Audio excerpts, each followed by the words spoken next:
बीते एक हफ्ते में कोरोना वैक्सीन का फॉर्मूला चुराने के लिए 2 साइबर अटैक के मामले सामने आए हैं। पिछले हफ्ते फाइजर की वैक्सीन से जुड़े दस्तावेज साइबर चोरों ने उड़ाए थे। इस हफ्ते मॉडर्ना की वैक्सीन से जुड़े दस्तावेज चुराने का मामला सामने आया है। जानकारों का मानना है कि साइबर अटैक किसी सरकार के प्रायोजित हो सकते हैं। साइबर क्रिमिनल्स जनवरी से कोरोना पैंडेमिक को एक्सप्लॉइट कर रहे हैं। इस दौरान उन्होंने ग्लोबल कंपनीज और गवर्नमेंट्स को टारगेट किया है फिशिंग एंड सोशल इंजीनियरिंग के जरिए। ये क्रिमिनल्स हर उस मौके की तलाश में हैं जिससे वो इस्तेमाल करके अपना फायदा उठा सकें, जैसे कि कंपनीज की इंटेलेक्चुअल प्रॉपर्टी को चुराना हो या रैंसम के लिए सप्लाई चेन में डिस्ट्रक्शन करना हो। हाल ही में यूरोपियन मेडिसिन एजेंसी पे साइबर अटैक किया गया है, जिसकी वजह से फाइजर वैक्सीन से जुड़े हुए डॉक्यूमेंट्स की चोरी करी गई है। अभी तक ये नहीं पता लग पाया है कि चोरी करी किसने है, पर अंदेशा यही लगाया जा रहा है किसी गवर्नमेंट स्पॉन्सर्ड हैकर ग्रुप्स का हाथ होने का। मकसद साफ है कि फॉर्मूला उड़ाओ और खुद वैक्सीन तैयार कर लो, लेकिन किसी वैक्सीन को बनाने के लिए केवल फॉर्मूला चुराने से काम नहीं चलेगा। ऐसे में अगर ये चोरी करके वैक्सीन बना भी लेगा तो ये जानलेवा हो सकती है। बहरहाल आपको जानना जरूरी है कि साइबर अटैक कोरोना वैक्सीन के नाम पर आपके बैंक खाते पर भी सेंध लगा सकता है। इन वैक्सीन की अवैध तरीके से डार्क नेट पर बिक्री भी शुरू हो गई है, जहां पर ये $250 से $300 में मिल रही है।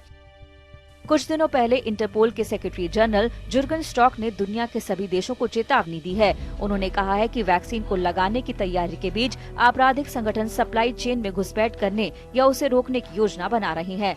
कुल मिलाकर इंटरपोल ने 5 चेतावनी जारी की है। उनमें पहली में कहा गया है कि आपराधिक संगठन वैक्सीन सप्लाई चेन में घुसपैठ कर सकते हैं। इंटरपोल की दूसरी चेतावनी है कि ऑनलाइन मेडिकल उपकरण या दवाओं की खोज पर खास सतर्कता की जरूरत है।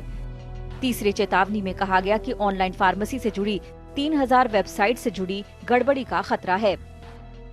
जबकि चौथी चेतावनी है कि वेबसाइट से जुड़े लोग अवैध दवा मेडिकल उपकरण बेचने में सक्रिय हैं। और 5वीं वार्निंग में ये कहा गया है कि इनमें से 1700 वेबसाइट से साइबर खतरा है। ये फिशिंग और स्पैमिंग मैलवेयर है।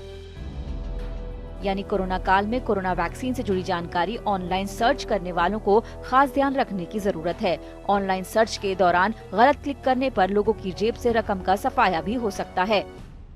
कंपनीज जो कोविड-19 की मैन्युफैक्चरिंग या सप्लाई चेन से लिंक्ड या रिलेटेड हो, उनको सावधान रहना होगा। हैकर्स उनके कॉर्पोरेट नेटवर्क्स और अकाउंट्स को लगातार टारगेट कर रहे हैं।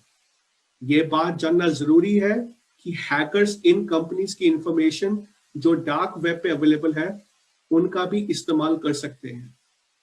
अगर आपको जानना हो कि आपकी क्या इंफॉर्मेशन डार्क वेब पे अवेलेबल है, तो आप साइबर की MI ब्रीच ऐप का इस्तेमाल कर सकते हैं।